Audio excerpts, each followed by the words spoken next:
자, 학생들 이제 오늘은 좀 더 재미있는 제4장 환경정책 대상과 수단에 들어가도록 해요. 바로 이 제1부는 전부 다 이제 이론과 제도에 관련되는 건데, 환경정책의 대상은 과연 어떻게 구분해가지고 나누느냐. 그리고 이제 환경정책을 추진할 때 거기에 대한 수단은 어떤 것이 있느냐. 이제 거기에 대한 소위 말하는 여기에 이 그림에 있듯이 이 장비들은 과연 뭐냐. 우리 환경정책을 하는 사람들은 어떤 수단을 가지고 이제 하느냐. 이제 그 얘기예요. 강의는 크게 한 세 파트로 나눠져요. 하나는 뭐냐면 환경정책의 대상, 크게 이제 우리가 미시적 또 거시적 이렇게 나눴는데 이제 거기에 대한 거, 그 다음에 이제 정책에 대한 수단들, 여러 가지 수단들이 있어요. 규제적 수단, 뭐 경제적 수단, 개입적 수단, 뭐 호소적 수단, 그리고 수단들이 있는데 거기에 대한 것들, 그리고 이제 그 수단을 우리가 어떻게 선택하느냐. 환경정책 수단이 여러 가지가 있을 수가 있어요. 법으로 금지하기도 하고 또 돈으로 가지고 어떻게 그게 바로 경제적 수단인데 그런 여러 가지 이제 그 수단을 우리가 어떻게 하느냐.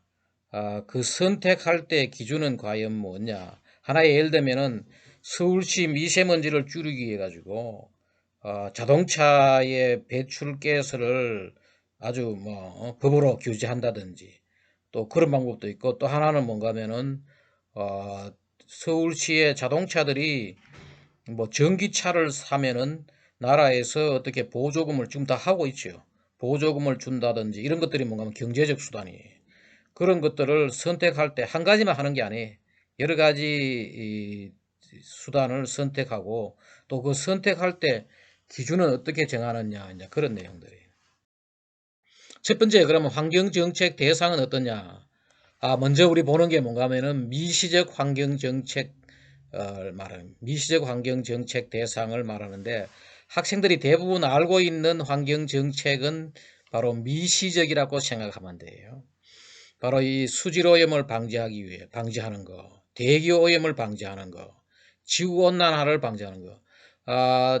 이 지구온난화 같은 거는 지구 전체인데 굉장히 거시적이지 않느냐 하지만은 실제로 이거는 뭐냐면은 뭐 온실가스를 줄인다든지 그러한 구체적인 어떤 그러한 대상을 다루기 때문에 이거는 우리가 미시적 환경정책, 거시적은 조금 달라요. 이 미시적 환경정책은 우리가 흔히 이렇게 해요. 특정 환경 문제의 예방이나 개선 또는 해결을 위한 정책. 다시 말하면은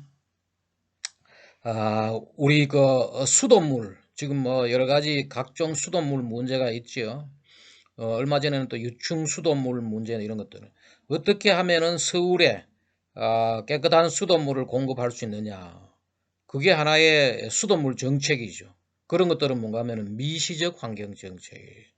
서울의 미세먼지를 줄이고 또 무슨 한강의 수질을 깨끗하게 하고 다 우리가 그래서 이제 여러 가지 관련되는 것들이 뭔가 하면은 매체별 환경 정책. 바로 매체라는 게 우리 환경 매체는 세 가지 매체를 이야기해요.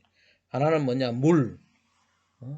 또 하나가 뭔가 하면은 공기, 대기, 그다음에 토양 오염을 줄이고 말이에요. 강물을 깨끗하게 하고 공기를 맑게 하는 이게 매체별 환경 정책이에요. 지구 환경 정책 방금 그랬죠. 지구 온난화, 온실가스를 줄이고 산에 나무를 심고 이게 다 지금 지구 온난화를 방지하기 위한 하나의 방법이죠. 그 말고 또 이제 우리가 환경 경제 정책 중에 하나가 뭔가 하면은 환경 기술을 개발해. 이 환경 기술을 개발하는 것은 두 가지 목적이 있어요. 하나는 뭔가 하면은 이 하수 처리를 잘하게 하고 또 뭐 대기 오염 물질을 집진 처리 시설을 개발하고 함으로 해가지고 뭐가 돼요? 환경을 개선하는데 맑은 공기, 맑은 물 이런데 환경을 개선하는데 도움도 되지만은 동시에 이 기술을 개발하면 어떻게 돼요? 우리가 이것을 하나의 산업화 해가지고 한 중요한 우리가 이걸 ET 기술이라 그러는데 환경 기술. 한때 우리나라에 지금도 뭐 하고 있긴 있는데 그 6T라 해가지고 아주 중요한 IT 기술, 우리 정보통신 기술이죠. BT 기술, 바이오테크놀로지, 생물 기술들, 의료 뭐 관련되는 것들이죠. 그 말고 또 이제 ET가 바로 뭐냐? 바로 저런 것들이죠. 우리 여기 저 환경 하수 처리 기술, 또 뭐 대기 오염 집진 시설, 이 ET가 중요한 수출 상품 중에 이제 하나가 나라에서 여러 가지 장려도 하고 했죠. 뭐 그 말고 NT, 나노 테크놀로지, 나노 기술 뭐 등등 해가지고 할 때 바로 이것은 뭔가 하면은 환경도 좋게 하고 동시에 뭔가 하면 그걸 가지고 하나의 돈벌이 수단으로 하나의 경제 성장 수단으로 하는 게 이 환경 기술 이런 것도 다 뭐냐? 미시적 환경 정책이에요. 여기 있던 대기 수질 오염, 대기 또 소음 줄이는 거, 소음 진동, 그다음에 무슨 뭐 광학 스모그, 토양 오염, 지구 온난화 이게 다 뭔가 하면은 미시적 환경 정책이에요. 이 미시적 환경 정책하고 달리 다른 것이 또 하나가 뭐냐? 거시적 환경 정책이죠. 이 거시적 환경 정책인데 거시적 환경 정책은 말이에요. 먼저 아래 요걸 먼저 봐야 될 것이에요. 요거 인간의 경제 활동을 생태계의 환경 용량에 부합되게 하는 정책. 다시 말해가 우리가 지금까지 여러 가지 이제 환경 문제가 뭔가면은 인간의 과도한 경제 활동이 생태계의 환경 용량, 생태계가 소화할 수 있는 여러 가지 오염 물질이라든지 또 우리는 생태계에 의존해 가지고 생태계에서 생산되는 여러 가지 자연 자원을 이용하고 그래서 거기에 여러 가지 폐기물이라든지 폐수라든지 대기오염 물질을 내놓는데 그것을 우리가 뭔가 하면은 생태계가 수용할 수 있는 용량, 그걸 우리가 생태계의 환경 용량이라고 그래요. 환경 용량 이하로 우리가 살아가야 되는데 그걸 초과하고 하니까 여러 가지 환경 문제가 되는데 그걸 거기에 맞도록 하는 정책이 바로 이거라는 거죠. 인간의 경제 활동 결국은 생산과 소비죠. 생산과 소비를 생태계의 환경 용량에 부합되게 하는 정책.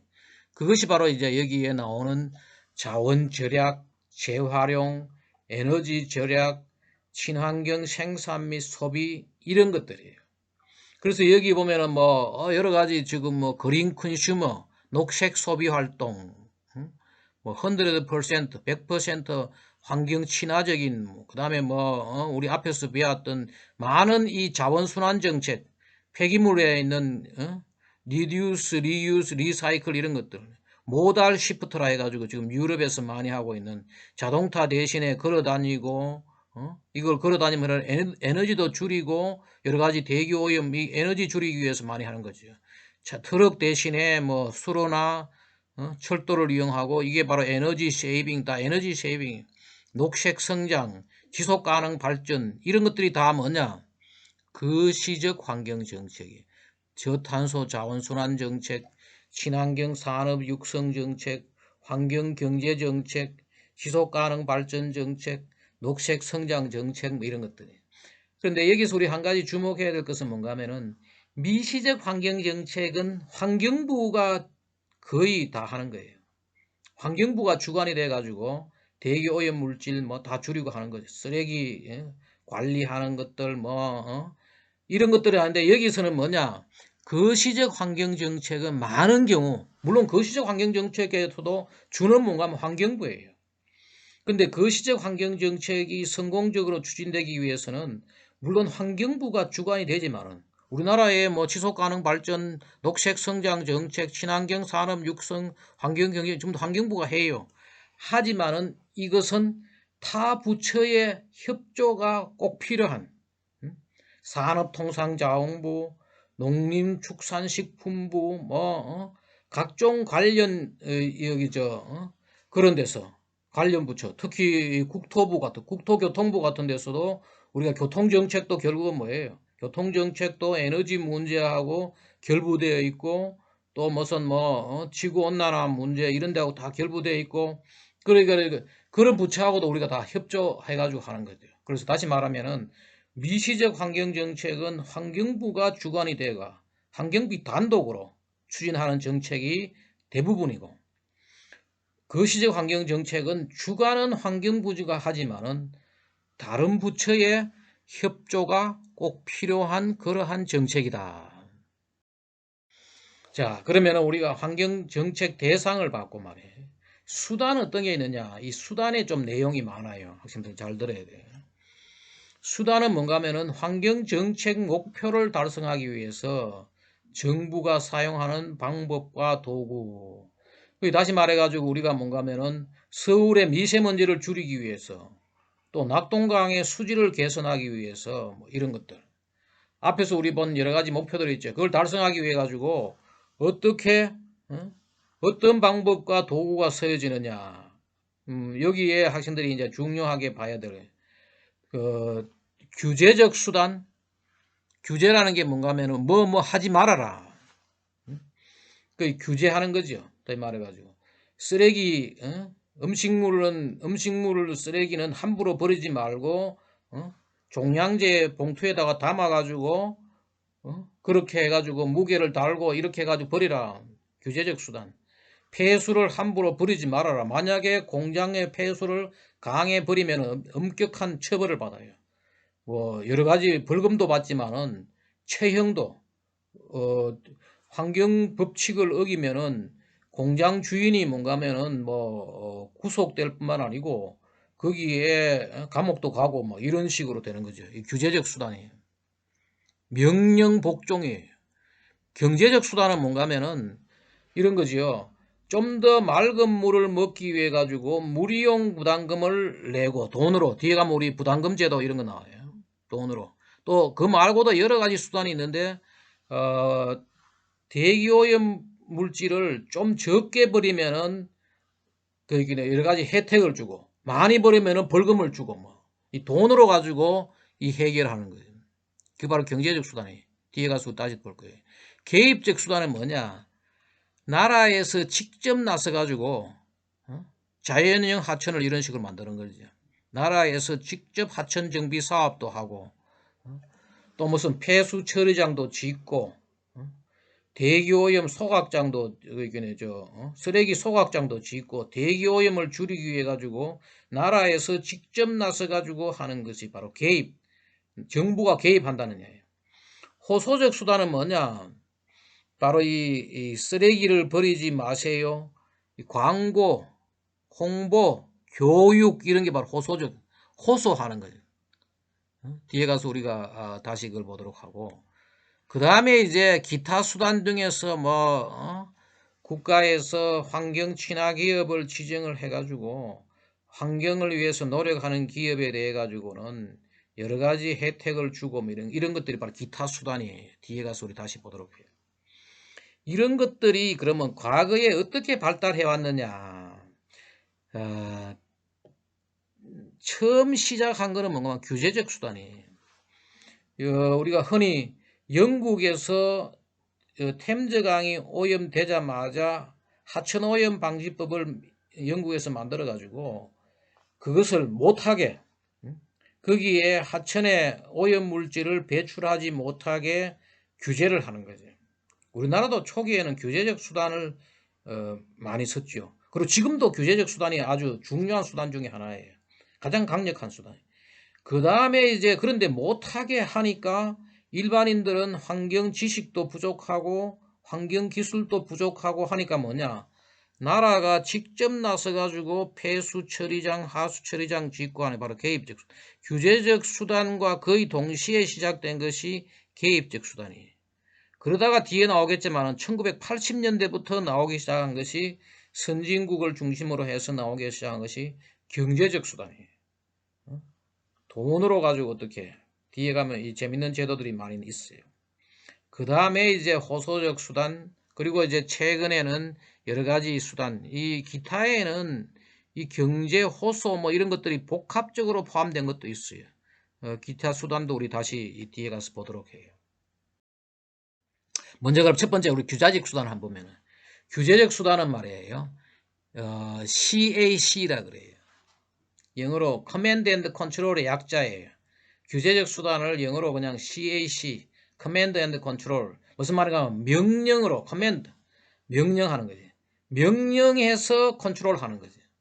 조절하는, 명령해가지고 모든 것이 달성될 수 있도록 컨트롤하는 것이 바로 규제적 수단이다.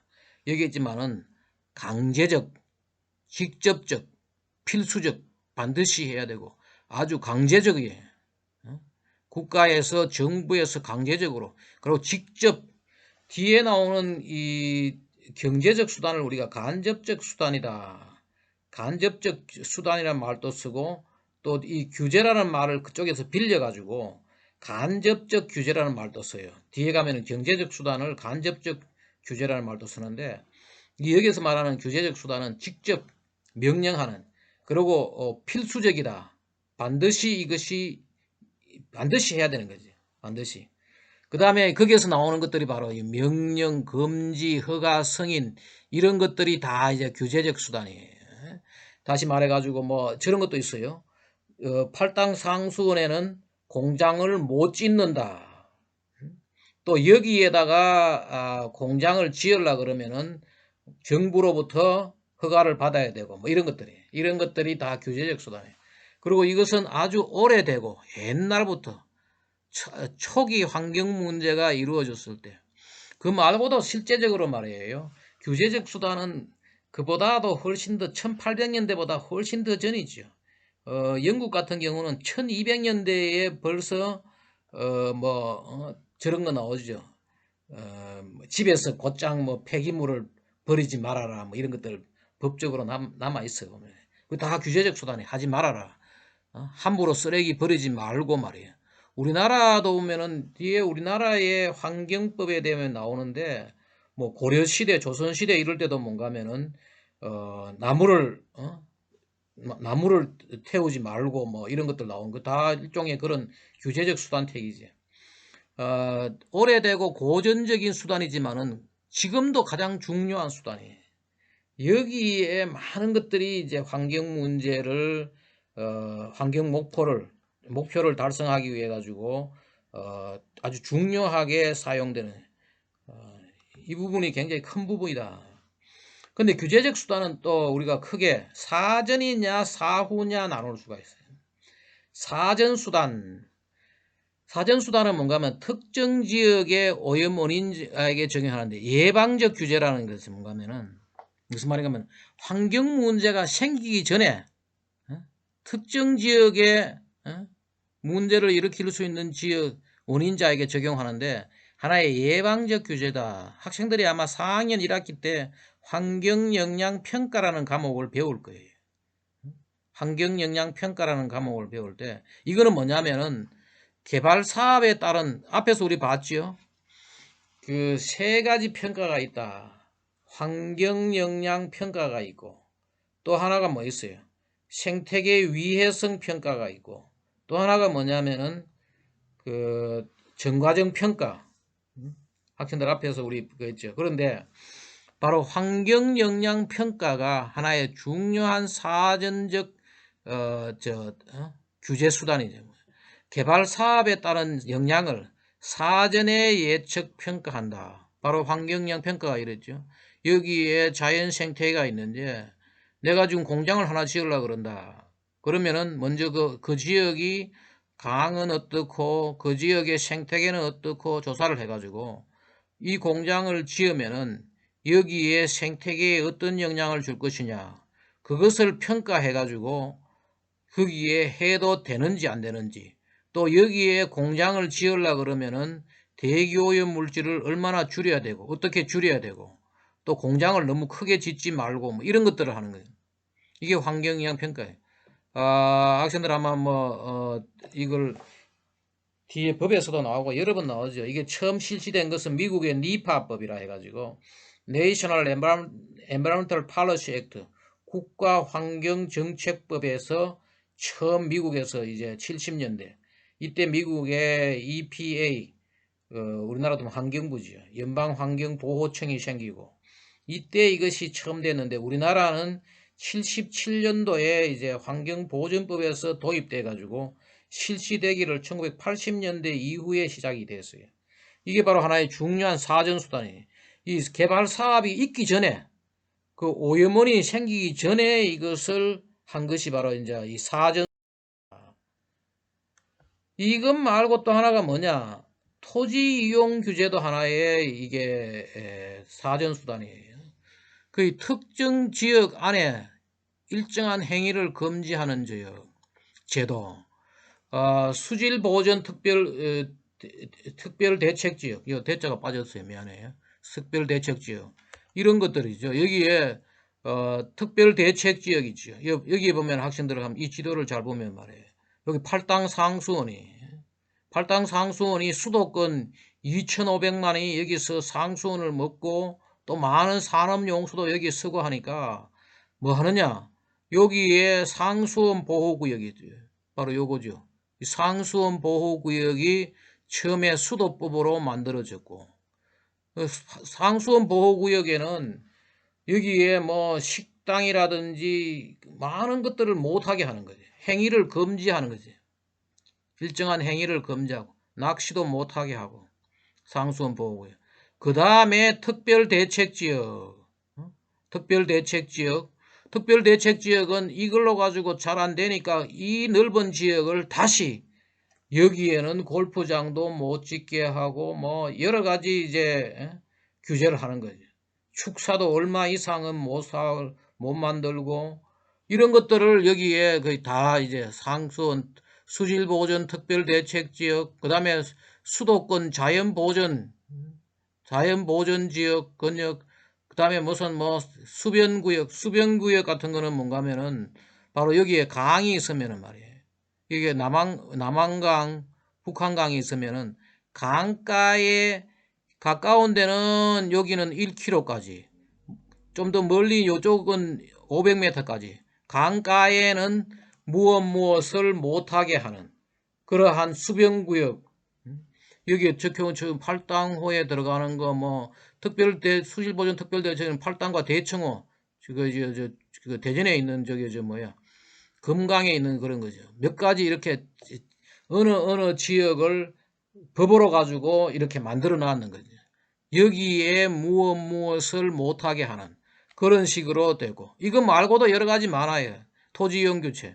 여기 보면은 뭐 생태계 보전지역, 이거는 환경부에서 자연환경보전법에서, 또 무슨 자연환경, 아까 방금 봤듯이 자연환경보전지역, 이거는 뭔가 국토교통부지. 지금은 이름이 바뀌어가지고 국토교통부 된. 이런 식으로 자연공원, 문화재 보호구역, 공익임지, 이거는 뭔가 하면은 산림청에서 공익을 위한 산림들, 그런데 뭐 조수보호구역, 개발제한구역, 각종 이런 우리나라의 각종 이 토지 규제를 다 하고 있어요. 왜냐하면 마구잡이로 개발해가지고 거기에 여러 가지 환경도 파괴하고, 환경 파괴뿐만 아니고 자연 생태계 파괴뿐만 아니고 또 그걸 하는 거죠. 오염물질도 배출하고 하니까 이런 식으로 토지 이용 규제하는 것도, 환경 영향 평가, 토지 이용 규제, 이게 다 뭐냐? 바로 사전에 적용하는 그러한 규제적 수단이다. 그럼 사후수단은 어떤 게 있느냐 봐요. 사후수단은 오염원 입지 허용 후 적용하는 거죠. 그리고 이것은 뭔가 하면 적용이 쉽고 비교적 효율적이다. 일단 공장이 들어서요. 공장도 들어서고 아파트 단지도 들어서고 각종 그렇다고 무조건 못하게 할 수는 없으니까 허용을 하고는 그 다음에 이제 이것을 규제를 하는데, 그걸 우리가 사후 규제적 수단인데, 첫 번째 하나가 뭔가 투입 규제예요. 주로 이거는 뭔가 하면은 오염 물질을 배출하는 그러한 생산, 공장에 적용도 하고, 또 하나가 뭐냐, 자동차 같은 데도 이제 이런 것들을 적용을 하는데, 하나에 봐요. 투입 규제는 뭔가 하면 생산 과정에서 환경 오염이 심한 원료 및 에너지의 종류와 양을 규제한다.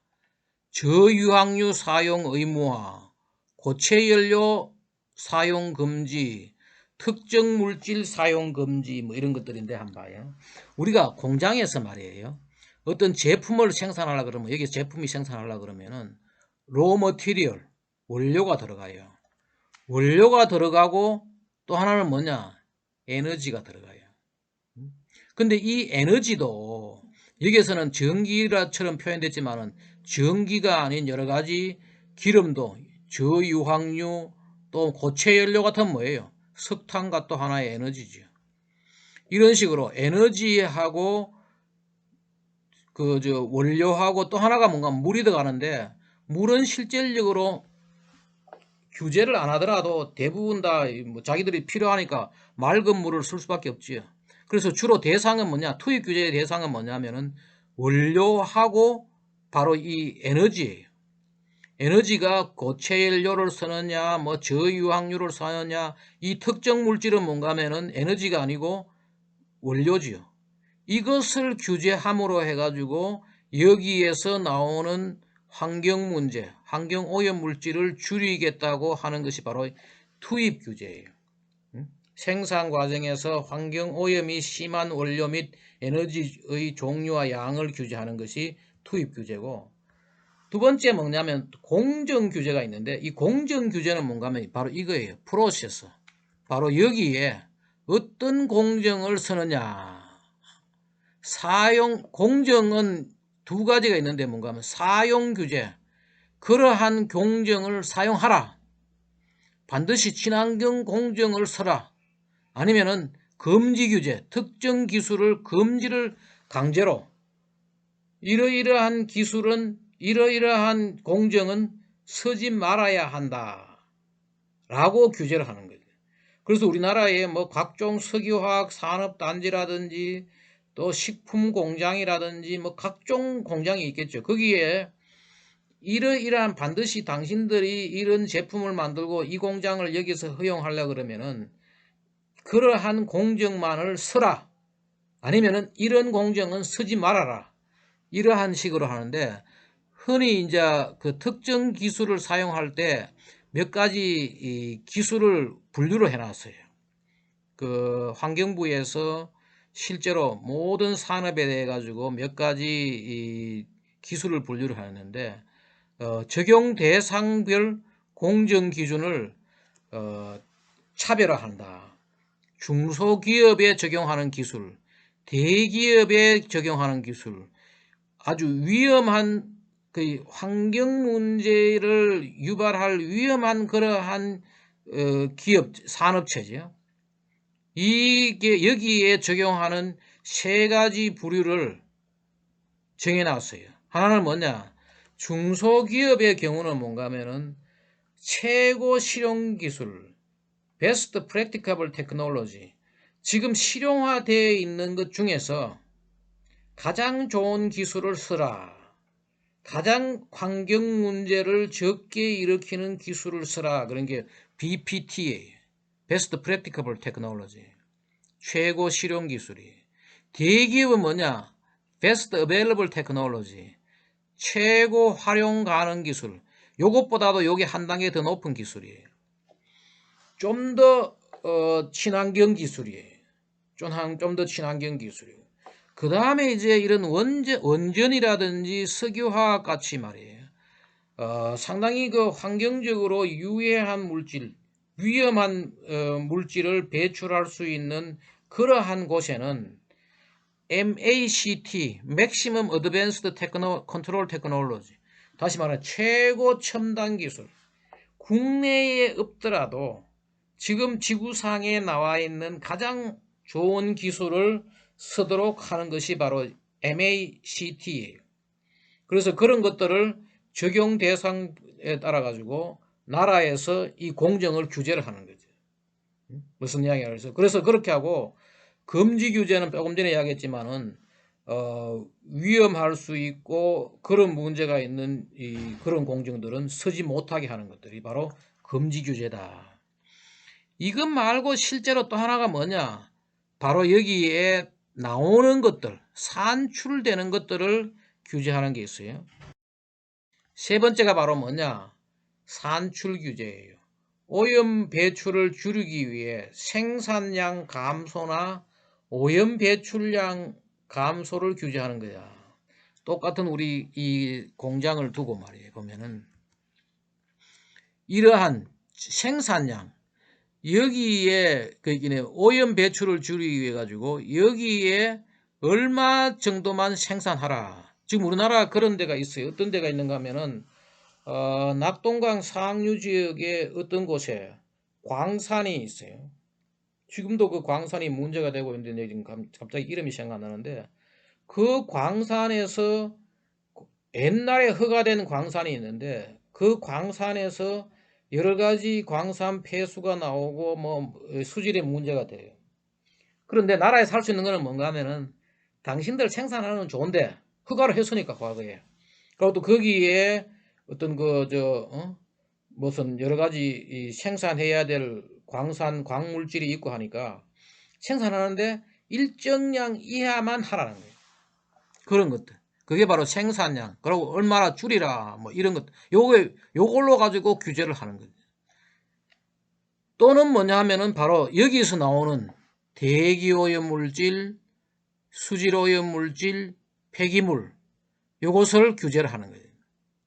생산량을 규제할 수도 있고 여기에 나오는 여러 가지 이 오염 배출을 규제를 할 수 있는 게 바로 그게 바로 뭔가 하면은 산출 규제예요.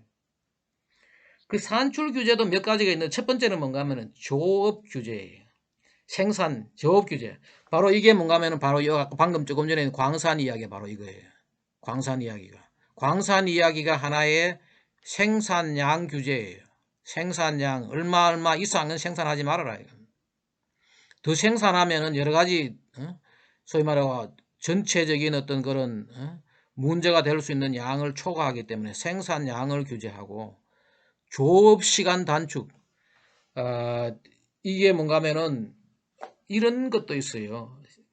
무슨 이야기냐면은 하루에 8시간 이내로 하라든지, 아니면은 또 외국의 경우는 우리나라는 아직 내 보지 못했는데 외국의 경우는 겨울에 어때요? 대기 오염이 심하죠. 그 겨울에는 무슨 하루에 뭐 2~3시간만 하라든지 뭐 이런 식으로 겨울에 공장을 가동을 줄이는 거예요.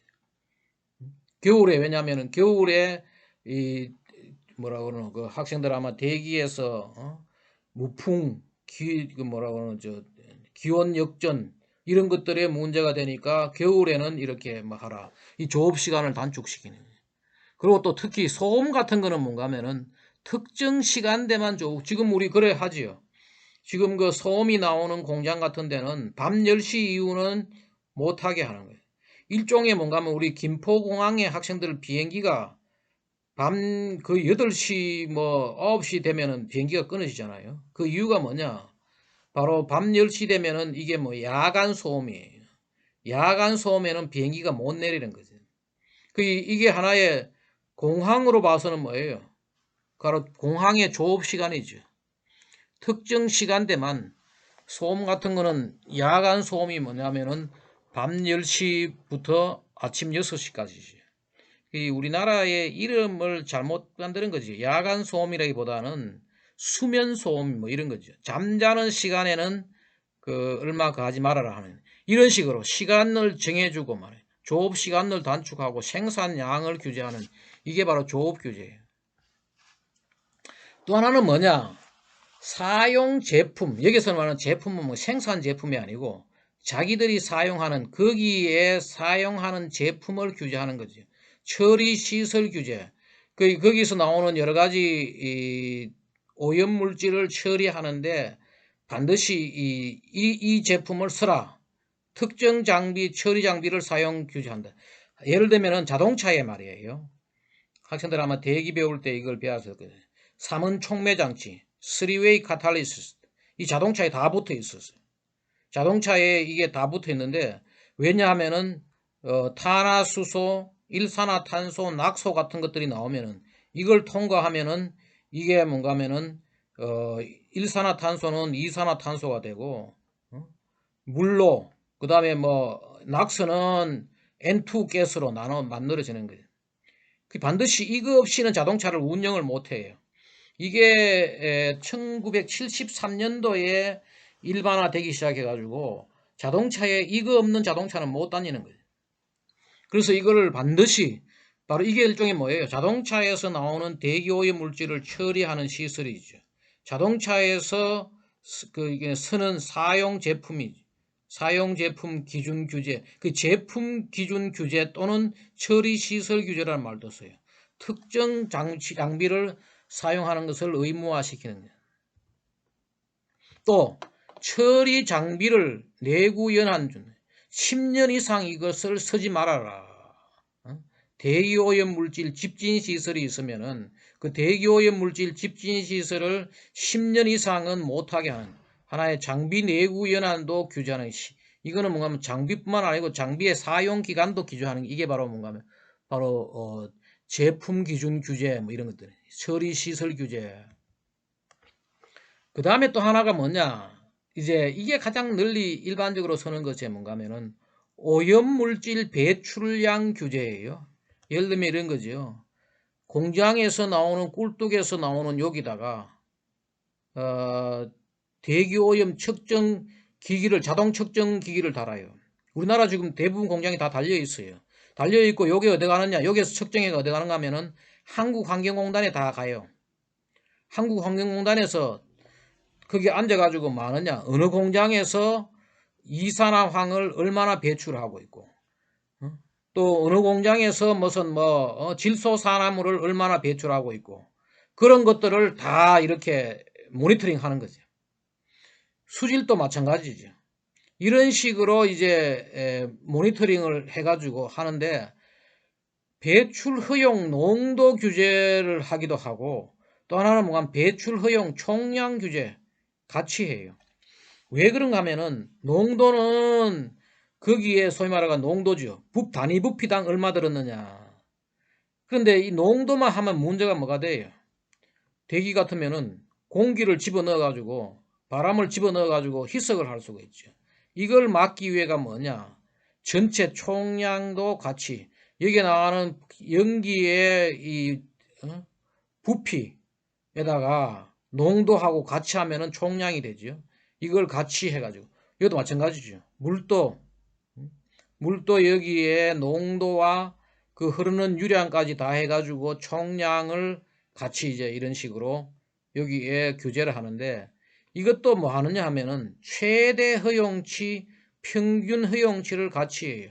만약에 꿀뚝에서 연기가 나가는데 항상 똑같은 농도만 나가는 것이 아니고 피크를 막 이루죠. 많이 낼 때, 적게 낼 때, 물도 그렇고. 그래서 최대 얼마냐, 전체 평균이 얼마냐 이런 식으로 기준을 가지고 나라에서 이런 식으로 규제를 하는 거죠. 여기서 바로 이제 이게 바로 산출 규제예요. 산출 규제는 뭔가 하면은 오염 물질 자체를 하든가 아니면 상품을 하든가 또는 조업 시간을 하든가 이런 식으로 배출되는 어떤 그런 환경 문제에 대한 규제를 하는 게 바로 산출 규제다. 하나의 재밌는 예가 뭔가 하면 학생들 한번 봐요. 여기에 우리 자동차에 말이에요. 자동차가 이게 디젤차. 학생들 아마 최근에 그런 뉴스는 조금 줄어들었는데 BMW가 자꾸 불이 난다. BMW가 한때 불 나가지고 문제가 많이 됐어요. 그 이유가 뭐냐면은 BMW가 이 좋은 차 잘 만드는 차죠. 그런데 왜 자꾸 불이 나느냐 하면은 대기 오염 물질을 줄이기 위해 가지고 여기에 이제 공기가 들어오고 여기에 이 디젤 엔진이 이 압축을 해 가지고 여기에 가스를 방출을 해요. 근데 오염 물질을 줄이기 위해서 뭐 하느냐? 나가는 공기를 다시 한 번 더 순환해 가지고 태우는 거예요. 이게 바로 뭔가 하면은 EGR, Exhaust Gas Recirculation. 이게 바로 이 부분인데 이게 바로 이 재순환 배기 장치, 재순환 배기 가스를 다시 한번 리서큘레이션 시키는 거죠. 근데 왜 불이 나는가 하면은 말이에요. 바로 그걸 내가 얘기를 할 건데 여기서 공기가 들어오면은 여기에 피스톤에서 이걸 태워가지고 공기를 여기 배출하는데 그 중에 일부를 다시 돌려가지고 이것을 태우는 거죠.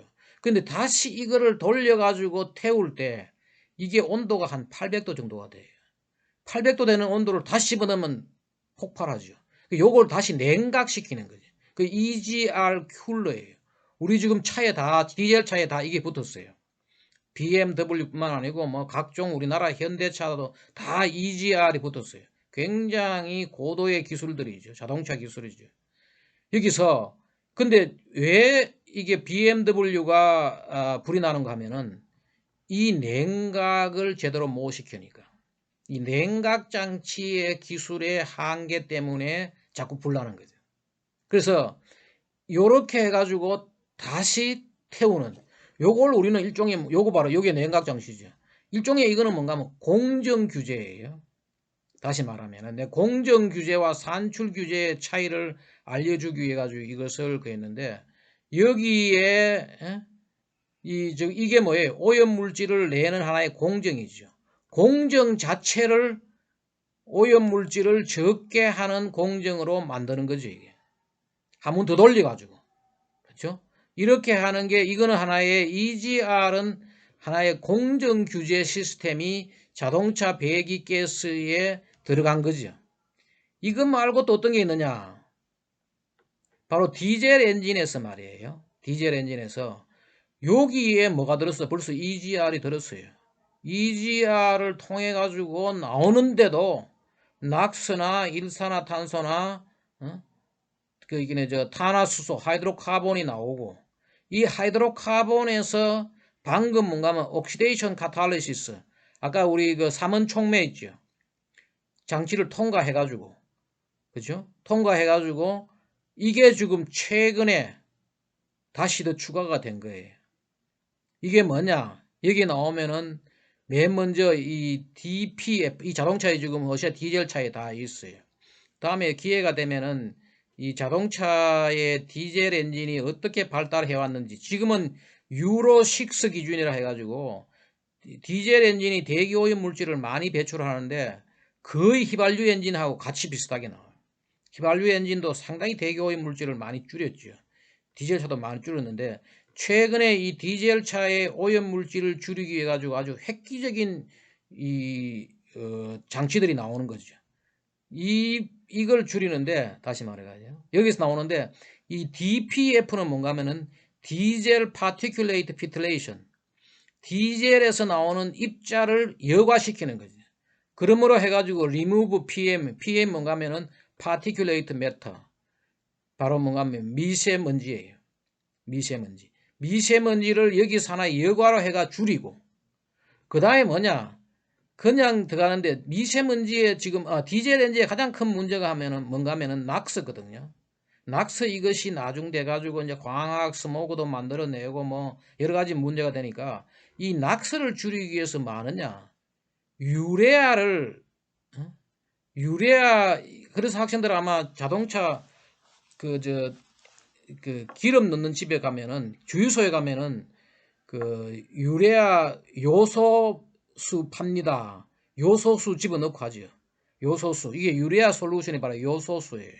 유레아 요소 소변에 들어있는 게 일종의 유레아예요. 요소죠. 그것을 집어넣어 가지고 다시 한번 이 유레아에서 뭐가 나오는가 하면은 암모니아를 generate ammonia from urea solution 유레아에서 암모니아를 만들어 가지고 다시 한번 낙스를 줄이는 거지. 낙스를 줄이고 이 낙스를 줄이는 요것이 바로 뭔가 하면은 SCR Selective Catalytic Reduction을 줄이고 여기에 남아있는 이 암모니아를 다시 한 번 더 산화시켜 가지고 결국 뭐 하느냐 배출하는 것은 뭔가 하면은 질소와 CO2와 물이 나오는 거.